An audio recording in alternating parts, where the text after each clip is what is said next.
From fabulous Las Vegas, Nevada, this is Pod Therapy. Real people, real problems, real therapists. Do you want free advice? Visit us at podtherapy.net or tweet to us at podtherapyguys to submit your questions to the show. Our last episode was a hit thanks to our special guest. This week, we try to prove that we can do it without her. I believe. Broadcasting from Level 9 Studios, that guy is Dr. Jim Jobin. I'm Nick Tangeman. It's time for some Pod Therapy. Okay, so today, if you're listening to this will be February 1st, yes. Which means we're past our first month in 2018. Success. So for everybody out there who did a New Year's resolution, I just want to say that there's always next year. There's next year, yeah. So you went to the gym this morning. I did. Is it packed, or is everybody gone now? No, they're gone. Everybody's gone? Yeah. Did you notice all of January? Yeah, no, like June 15th. Wow. It's done. June? I'm sorry, January. January 15th. January okay, so 15th, by yes. halfway through January, everybody's gone again. Pretty much. But those membership dues, they happen every month. You're locked in for a while. That doesn't change. Which is awesome. It's fine for me because it keeps my rates down. So I like that. Okay, that's your cell phone? Yeah, that was my cell. I got a text turn message. those off during the Oh, geez, I'm podcast, so sorry. You know what? It's Hova. It's Jay-Z. He's letting me know that he's running late, man. He's in traffic. So he's not going to make it to the show. But he said, go ahead and run the clip. Oh, okay. Yeah. So, sorry, folks. Jay-Z's not going to make it today. Yeah, geez, this is embarrassing, Nick. I'm sorry. I should have had it on mute. Right. You know what? I'll mute it right now. I guess we'll have to do this without I'm going to text him back and just say, you know what, buddy? We have to do the show. We have to do it. The show must go on. The show must go on, Jay-Z.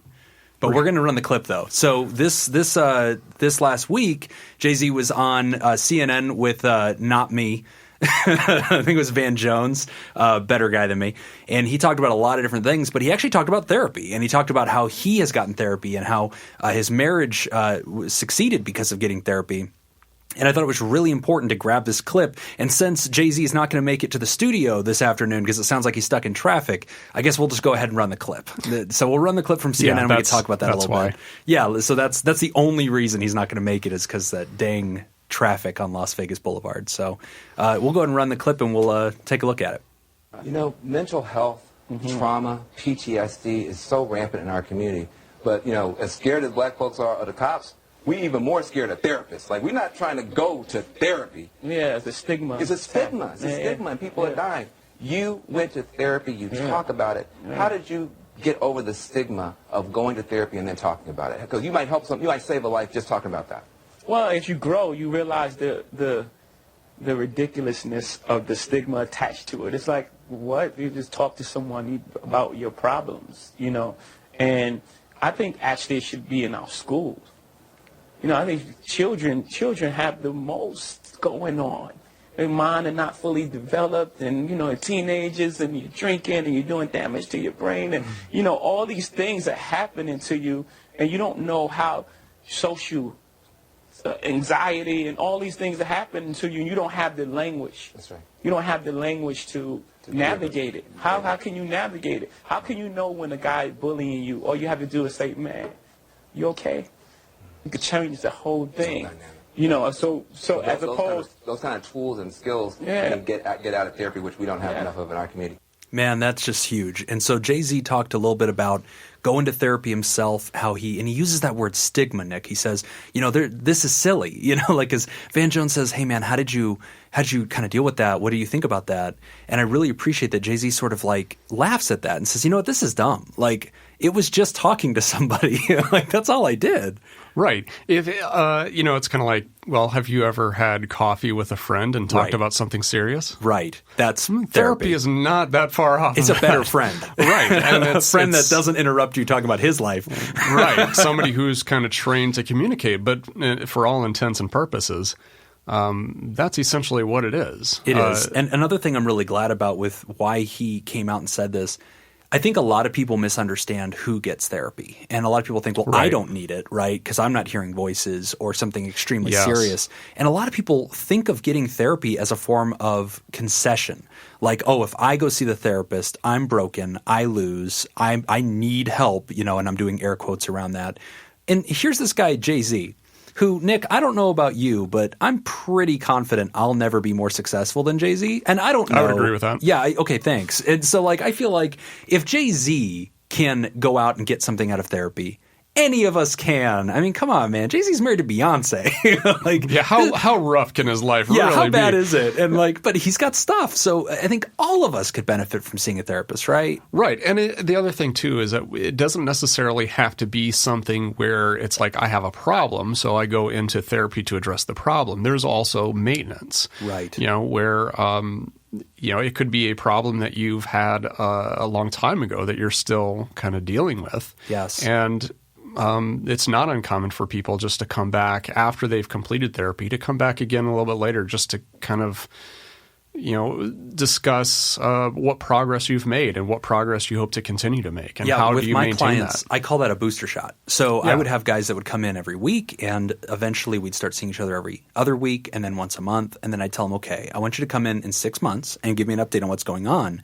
And let's just continue to take an honest look at what you came in here to work at, and let's see if we're still having that progress. So if you're out there, guys, Jay-Z can go get therapy, right, to deal with life. And so you don't have to wait until you have a diagnosed mental illness. It doesn't require that. You don't have to be in the grip of substance abuse or addiction or a debilitating sort of pattern of self-destruction. That is a good reason to go see a therapist. But another good reason is just feeling like your life is not where you want it to be, just feeling restless, unhappy, listless, being concerned that you're not living up to your potential. These are all good reasons to go check in with a therapist. It's one of the healthiest things you could possibly do. And who knows, maybe if you go see a therapist, you too will end up married to Beyonce and winning the Grammys Lifetime Achievement Awards. Yeah. And maybe being featured on Pod Therapy, which Perhaps. he could have been, but he got been. stuck in that traffic, Nick. So let me ask you this, Jim. What would you say to the individuals who are considering therapy, but their main concern is, I don't want to go in there and then be given a diagnosis and have that on my medical chart for the rest of my life? Yeah. That's a fear, but that's not real. So the first thing people have to understand is your records are the most confidential thing ever. Like, there are so many laws to protect this. If you have an insurance, then yeah, your therapist might be writing back to your insurance to say, it looks like we're talking about depression or whatever. But your insurance also knows, the results of your blood tests, last week. So that stuff is not public. That's never going to be something that gets out there. That's not a good reason to not see somebody. And 9 times out of 10, guys, we do not use labels. We're not usually going to diagnose you with anything. If there's something we think we see, we're going to tell you about that. But it's very common for somebody to come see a therapist just to work on general life stuff. And there's not a code for that. There's not a word for that. We're just doing life together in a strategic and intentional way. And that's what I think Jay-Z was doing, And I'm not going to confirm or deny, Nick, that Jay-Z is my client, because that would be unethical. So I'm just going to leave it right there. But, right. do we hang out? Yeah, we hang out, when he's in town, when he's not stuck in traffic. Right. I mean, yeah, did he text me just now? I mean, I'm not going to say if he did or not, Sure. But of course. That is the ringtone I have for Jay-Z. So I guess we could just say that. Right. That I use the Mario Brothers ringtone. I'm not even going to challenge you on it. You really can't. I'm just going to let it go. You got to let it go. So one other thing that Jay-Z mentioned in that clip is he talked about how important it is for young people, students, children, to get involved in therapy. And he made the comment, this should be in our schools. Well, and actually, it, for the most part, is. Yes. It is pretty common now for schools to have a licensed mental health counselor, an LMFT, marriage and family therapist, or a licensed clinical social worker, somebody there to meet with the kids. But the issue of the stigma still remains, not necessarily on behalf of the kids, but the stigma that the parents may still have about therapy. Right. You still have to break through to them, because a therapist can't meet a child without the consent being part of it, of the parents. So in Nevada, Nick, this has been something that we've really created in the last couple of years, is introducing psychotherapists to schools. And they actually changed the regulations, because before you could only be a school counselor if you were a guidance counselor, and you really had to be focused on things like academic testing. But that's changed, and now they're actually bringing in psychotherapists. But the problem that we're seeing in Nevada, and this was a headline I saw just last night, is that there's not enough. And so there's not enough people that are psychotherapists that are really applying for these jobs. And they're asking the community, why? Why aren't you guys signing up? And I think part of it is it's a new industry for us. That's not a common place for psychotherapists to go. And secondly, we can't be sure that the funding is going to continue to be there. Like, is this a one-year gig? Should they give up their private practices? Should they stop calling back their patients and focus on a school? It's a big commitment. And so it's kind of something where we want to see that permanent kind of state support before the industry really goes and steps into, an education environment rather than a healthcare environment. So progress, man, making Absolutely. huge progress, but a long way to go. Yeah, definitely. So our first piece of advice, our first question that we get comes from an anonymous writer, and it's a very simple one, and here's what they write. What should someone know before going into therapy? I've really wanted to go for a fair amount of time, and I think I have the courage to ask for help. Is there anything I should know before doing therapy? What do you think, Nick? Yeah, I think it's good to have some realistic expectations about what therapy is going to be about. I would go into therapy first with an open mind. You are meeting a therapist. This is going to be your first encounter. Right. Keep an open mind because not every therapist is the same. Yes. You could hit it off with this therapist and it could be great and wonderful, or you may not. And therapists have different perspectives, different ways of providing therapy. There are some that will do what we call solution-focused brief therapy, which is not meant to be long-term. It's meant to really kind of focus on identifying where you're at now and getting you where you want to be. Yes. Not digging so much into the past, not getting back into, well, how did you get in this spot? But really just kind of looking at where do you go from here? I had a professor in college who kind of explained it like, it's like you're driving this car and you're pulling this trailer behind you, and this trailer is your past, and it's weighing you down, and it's keeping you from doing what you want to do. A solution-focused brief therapist is going to go in there, and instead of taking you back into the trailer and examining every piece of this and figuring out how it got here, we just unhitch the trailer. Right. And then we go. Focus on the road. Yeah. And then there's going to be other therapists that will have more of like a psychoanalytic approach. So our guest from last week, Sydney Smith, that's kind of what she does. And there's nobody saying that, well, this is the right way to do it or this is the wrong way to do it. It's whatever you as the individual, you as the patient, it's whatever's meeting your needs. Yeah. There are people who do psychoanalysis and they will stay in it for years. Right. And it's not that they're in it for years because they're not improving. It's because it helps them. Yeah. It's kind of a maintenance thing. It's something we're never done working on ourselves, right? Sure. So it's something that we're going to continue to develop, continue to address. Well, I think you said something that I hope the listener takes away. So his question was, what do I need to know before seeing a therapist? And I think you brought up a good point. A therapist is one of the most personal experiences you can have with healthcare.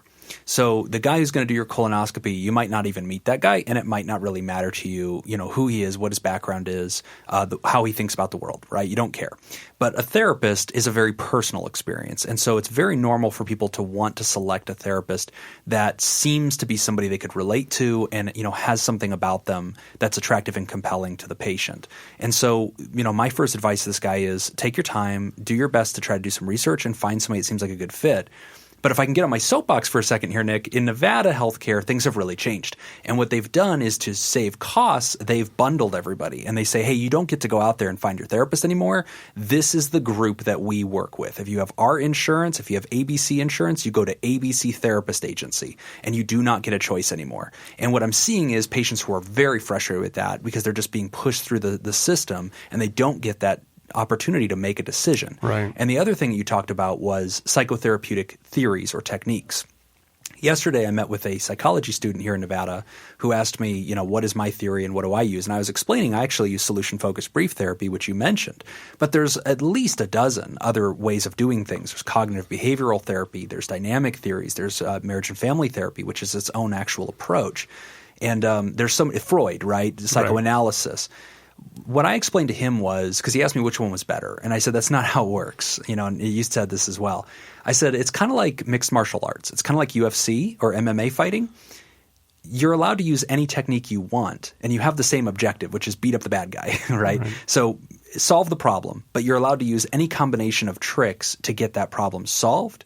And so I think, again, for this writer, it's very important that he take a look at what bag of tricks that therapist wants to use and whether that makes sense to him as a person. Right.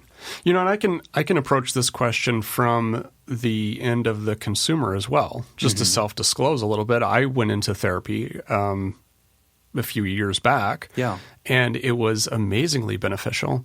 I ran into that same problem with the health insurance. I wanted to find somebody that took my insurance, but it was such a nightmare. So you were limited? You didn't have a lot of options? I was pretty limited with what was available to me. And plus my deductible was so high, it didn't really matter. It didn't matter anyway. You're still paying out of pocket. Right. And so what I ended up doing is I ended up basically just paying out of pocket.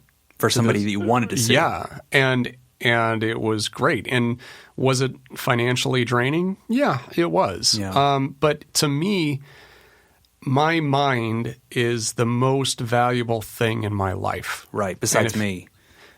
Right. Yeah. It goes close second. Jim than me. Then your mind. Yeah, right. Yeah, your sanity. So to me, it was worth it. If that meant that, I was going to drive Uber on the weekends to get some extra money to pay for this, then to me, that was worth doing it, you know? Let me ask you this, Nick. So being a practitioner who is now looking for somebody to be his helper, is that hard? Is it kind of like Absolutely. being a chef and like going to somebody else's restaurant? Right. Like you kind of like, oh, you undercooked the beef. Right. What's that like for you? What was that like? It was incredibly stressful. So I had my own set of stigma around going into therapy. Right. Even working in the field. Yeah. And so your first session when you go in there, don't plan on feeling like you did groundbreaking work on your first session, right. because for the most part, it's an assessment. They're getting to know you. Yeah. So they're getting to gather information. And that's essentially what the first session was for me, was an assessment. And I was very guarded, and I didn't want to talk about what I did for work. Yeah. And then finally, I just she kept asking. Did you tell her? So I kind of broke down, and I said, I said what my job was at that time. Right. And she's like, oh no. great. Did she know you? No, she didn't know me. Thank goodness. But that's my fear, is like I'll go see a therapist, then I'll go, I almost want to use like a fake name. Right. And that's not a good role model for our listeners, but I get it. But she was excited about it. And then she kind of told me, she's like, yeah, I actually see a lot of therapists. And it didn't bother me a bit. And moving forward from there, it was a wonderful experience. Right. It was great. It was incredibly helpful. Yes. I couldn't imagine where I'd be right now without it. Yeah. And I think that continues to go back to the point about Jay-Z, because the point we're making earlier was this is not something that only broken people access. It's something that all of us access. And even as professional healers and helpers, we need it too. And I think it goes back to, do your own heart surgery. You can't. Like, that's not how it works. I need somebody else to go ahead and cut me open and reach in there and repair me. And that can happen to anybody, right? And so it's okay to ask for that help. There is no shame in it. But I also appreciate, Nick, your honesty in that. Sure. Was there a moment where you shivered and a moment where you kind of hesitated? Yes. And did you feel kind of that, oh, wait, what? Is it okay to tell them everything? Like, absolutely. Those are normal feels. But push through anyway, because it's worth it. Exactly. And like I would say, what I would tell our listener is, like anything that is going to be beneficial, it's going to be difficult in the beginning. Yeah. Starting with like diet and exercise, right. You're starting something new. It's going to be beneficial. It's going to help you. Mm-hmm. Yeah. The first couple weeks are really going to suck. Yeah. Yeah. Right. You're getting used to it. Yeah. But that's what it feels like to go through it. And so not that every time you leave a session, you're just going to feel miserable and emotionally drained. Not by any means. No. As a matter of fact, if that is what's happening, then maybe there's It might not another be a good fit. issue. Yeah, maybe there's, you need to address that. Yeah. I see your point. I think that diet, exercise, starting something new, there's that unfamiliarity point. But I also hear the other thing you're saying, which is we're not trying to get the listener to think that therapy is hard. It's really not. It's like Jay-Z said. It's as simple as sitting down with somebody, as you said earlier. It's as familiar to you as sitting and having coffee with a friend or a coach or a pastor or an elder in your life. And your therapist might be younger than you, but at the end of the day, it's as familiar as a human connection. It's just an intentional and strategic human connection where somebody has an agenda, and that agenda is to see you live the best version of your life and to approach your challenges with a helping hand and a lot of good skill and awareness of how to get those obstacles out of your way. Right. So, just to summarize, I guess, for the advice for a listener, I would say, go into it with an open mind. Yes. Self-disclose at your own comfort, Which means, translation, tell your own truth. Yeah, right. Tell the truth at the level you feel comfortable telling the truth at. Right. And then do kind of push yourself outside of your comfort zone. Practice doing that. Practice getting outside your comfort zone. You're in a safe spot. You're going to be okay. And, my advice to piggyback on Nick, if you're going to see a therapist for the first time, open-mindedness is really the most important asset I want you to bring to that session. If I'm a cardiologist, again, to go back to that point, and you come see me, there's not a moment during our visit that you think you know more than me. But in therapy, we've all solved somebody else's problem before, and talking to somebody is very familiar. And so it's very common that when we're visiting with somebody for the first time, we're asking questions. If they don't feel immediately better, sometimes they think it's not working or they think we don't know what we're doing. And the reality is, as Nick said, there's a getting to know you. There's an onboarding, a warming up time, and kind of give yourself to the process and see what happens. And I tell people, give it at least 3 sessions and then evaluate.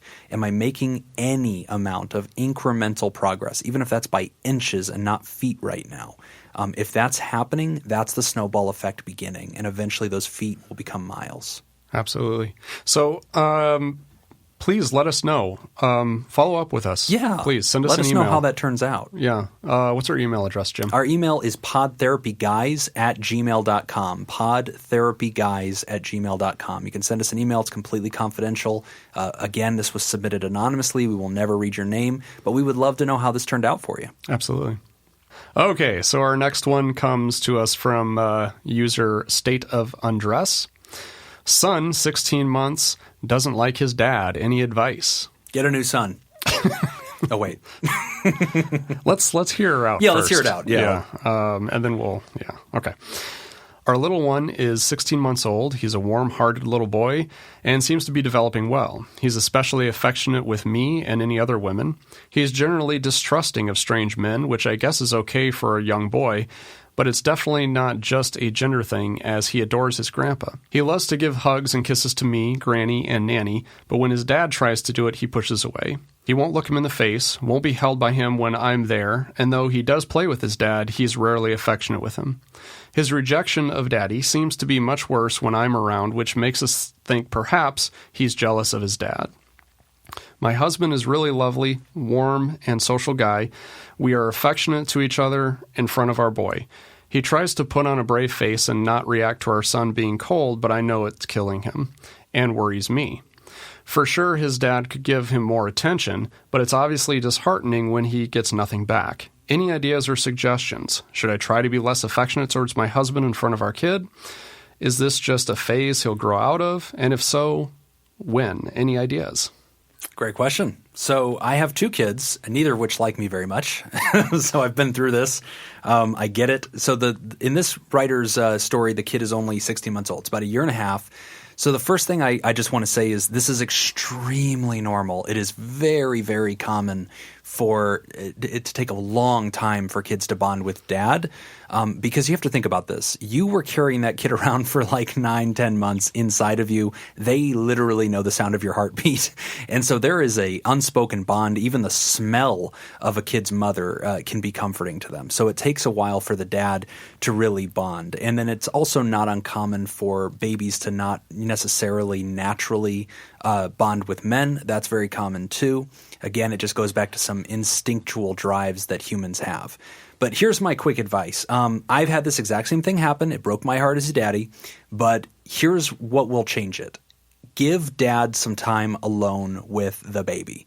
That's hard for dads to hear because they're like, wait a minute, I don't want all that responsibility. But honestly, that works. So on days whenever my wife would go to work and I had the baby alone because the baby was sick or whatever, and I had to spend an extended period of time with that kid, both of my children would warm up to me because babies essentially have another survival instinct, which is bond to whoever is there. Right. It's good like point. they do not want to be left alone. So if you are the only option, you are now their best option, and they will start liking you. And so that actually happens. So if you give the dad time alone with the baby, it's very normal for the baby to start having a deeper bond with dad. Now, when mom comes back around, or grandma or nanny, baby's going to start gravitating toward those women again, and they'll be cold to daddy. But that will at least start to create some shared space where baby and dad are starting to bond. The other thing that mom had asked is it good that she's showing affection to dad because she's afraid it causes jealousy? That's extremely unlikely. It's actually extremely good to show affection to dad because baby trusts mom the most. So when mom is loving on dad, baby sees dad as familiar too. It's the same reason that babies will eat what their mom is holding. There's an instinctive trust of whatever mom experiences. Baby can go ahead and experience that safely. So mom, increase affection to dad, don't decrease, and give baby some proximity alone with dad for extended periods of time. I'm talking a whole day where it's just baby and dad just together, and baby will get desperate enough to love dad. And brother, I'm there with you, man. We've all been there. But guess what? The kid goes through phases, and once that kid discovers sports, your stock's going to go way up. So get into superheroes. My son eventually liked me a little bit more than my wife, but that didn't last very long. But you come in waves, so your popularity kind of goes up and down like the stock market. But it's low right now. But that's because you don't have any milk, buddy. Right. Hang tough. So for the dad, the big thing is just try not to take that personally. Yeah, don't take it personally. It's an instinct. And the more time you spend alone with the kid, the more bonding will actually occur. And this will happen in waves. And you'll see it. As the baby develops, he will bond to you in new ways, and you guys will have new experiences. And that's whenever it'll get closer, not further. But don't be scared, guys. It gets better. Yeah, absolutely. And if not, you can always exchange your son at any local baby store. Babies R Us, I think, is a place. You can just send your mail to Jim send your concern and hate mail at gmail.com. Podtherapyguys. gmail.com. All right. Our next question is one about relationships. And the question comes from username One Day They All Say. And the tagline is, how do I flirt with and tease girls I like? And here's what he writes. How do I flirt? I honestly never flirt with the girls I really like, so I end up friend-zoned over time because of my normal friendly conversations. I even put them into the friend zone without wanting to because they thought I didn't like them because I didn't flirt or tease. I need help. I do not want to be single with another 50 good friends that are girls. Any advice? Okay. Nick, you're a friendly guy. How did you break through the friend zone? Jim, you're married. Maybe you can start with this one. All right, so I'll jump in first. Basically, this is a great question. So the phrase friend zone is kind of becoming its own parody on the internet, I'm noticing. A lot of women don't like that word because it sort of implies that they owe guys something, and if they didn't accept a relationship, that it's a diminished thing or something. So be careful with that kind of phrasing. But I understand what this guy's trying to say, which is I want to signal interest in women so that they can know that I'm interested, but I don't do that very well. How can I do it? My first piece of advice is make a move early. A lot of guys wait and they say, let's develop a really good friendship first and then eventually I'll signal that.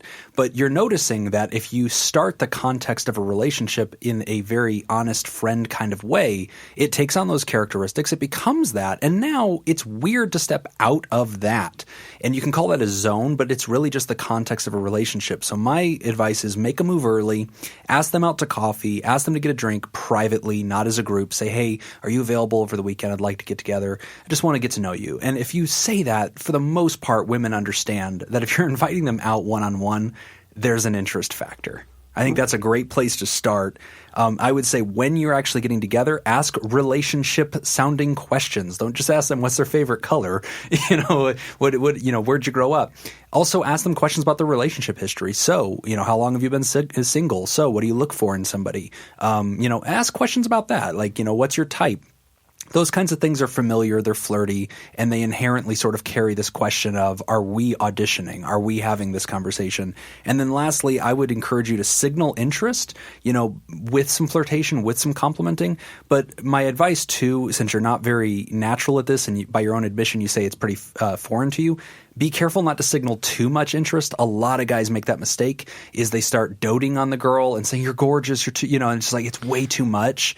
And they pull away from that because you sound desperate, and desperate guys are not desirable guys. So signal a little bit of interest, be subtle, but, just be there. I think with the compliments, compliments are a great way to get a conversation going. However, you have to be careful about what you're complimenting. Yeah. Your first compliment should not be something of a sexual nature. Right. It comes off creepy. It is creepy. Yeah. That is creepy. It is very creepy. So, find other things to compliment her on that are not just based off of how she looks. Right. You see her at a coffee shop, she's reading a book, like, wow, that's a really interesting book. You must be really smart, or or something, dealing with intelligence or something like that. Yeah. I think the other thing too is, after you have indicated or hinted that you're interested, when you get the notion that she's not interested, be confident, be respectful, and walk away. Get out of this situation. But I totally see what this guy's saying, because the subtle and ambiguous world of flirting is inherently confusing, right? And it's unclear. And that's part of why it's fun and it's sexy and people don't get it. And so, like, I know for me, I didn't know that my wife had an inkling of a feeling for me.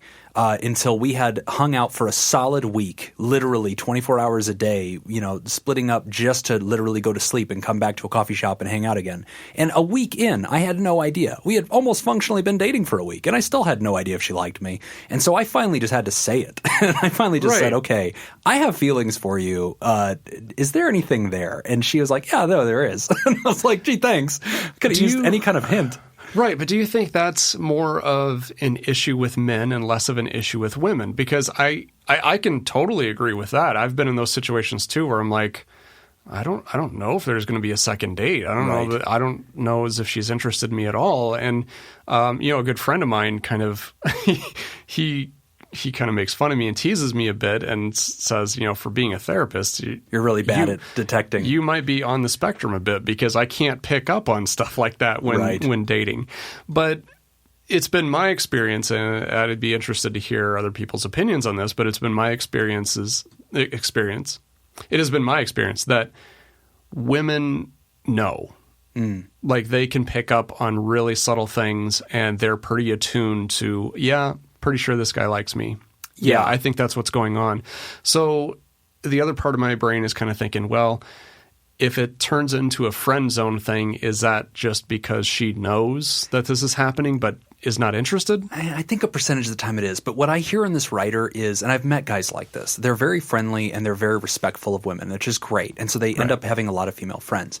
But their approach, they only have one trick in their bag. They only have one style.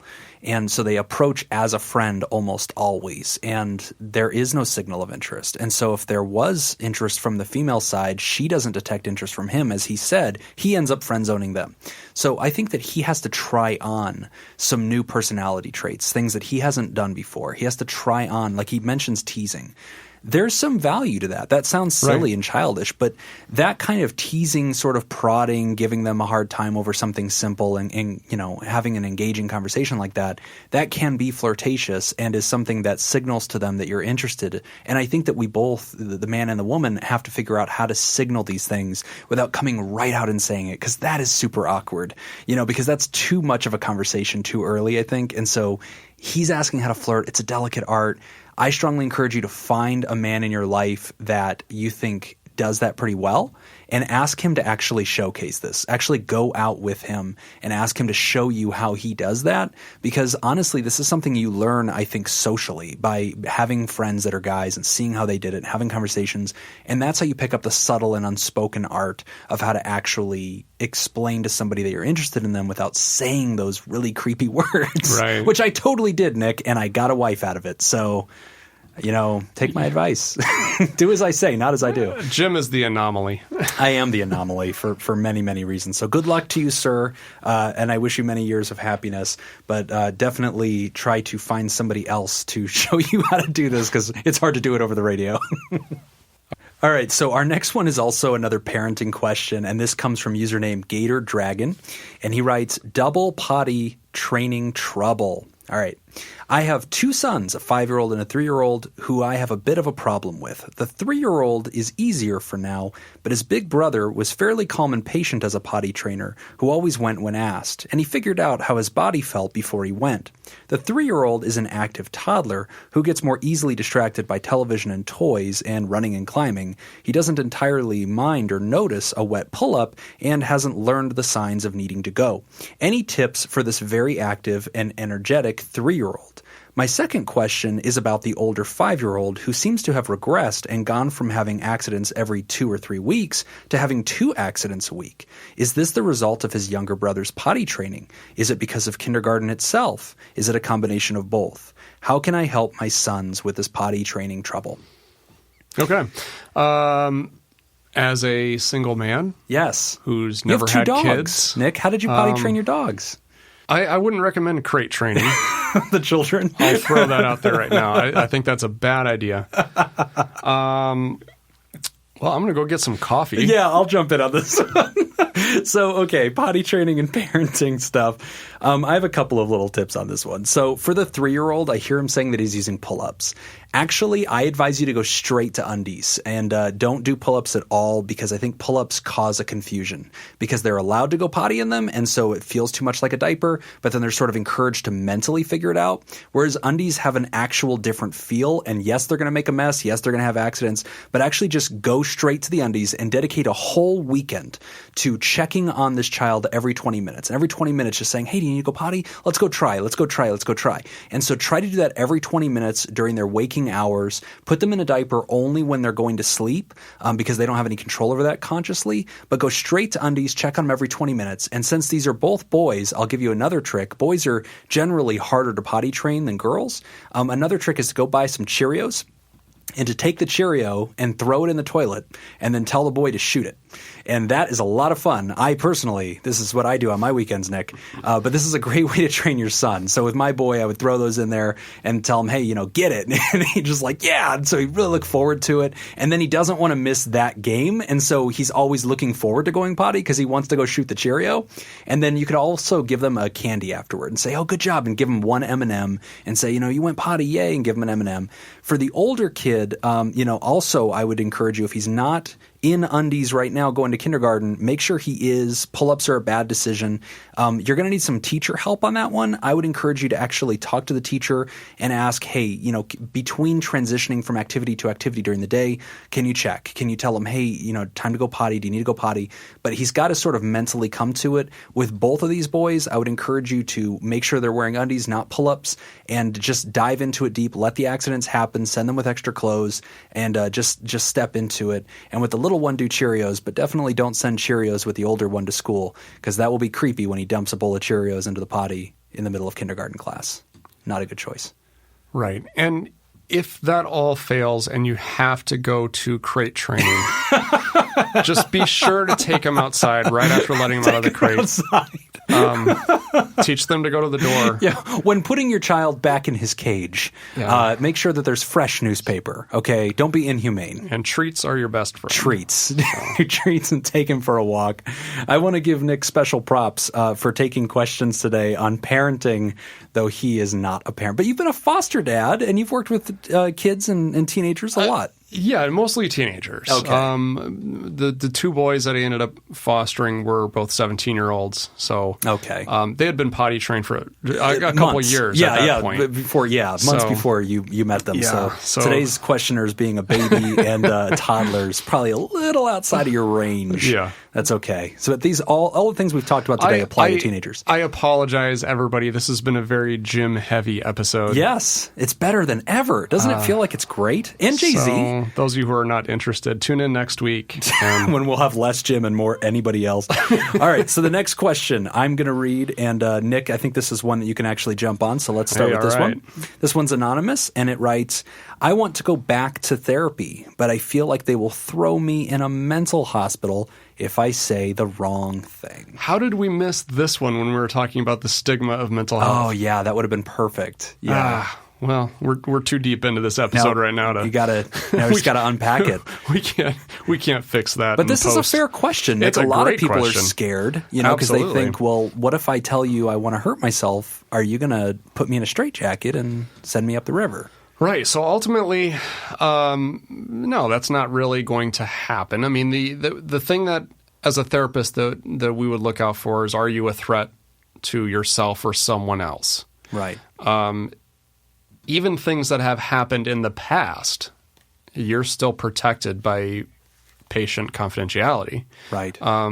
We're really only bound to break confidentiality to prevent a future incident. Right. If you go into therapy and you say, I'm going to, when I leave this session, I'm going to go kill my wife. Right. Yeah, that's going to We're going to do something reported. about that. Absolutely. For them We've got and a duty for you. to warn. Yeah, you've come to us so you don't ruin your life. We want to help you not do that. In those situations, we'll protect you by getting some help. Right.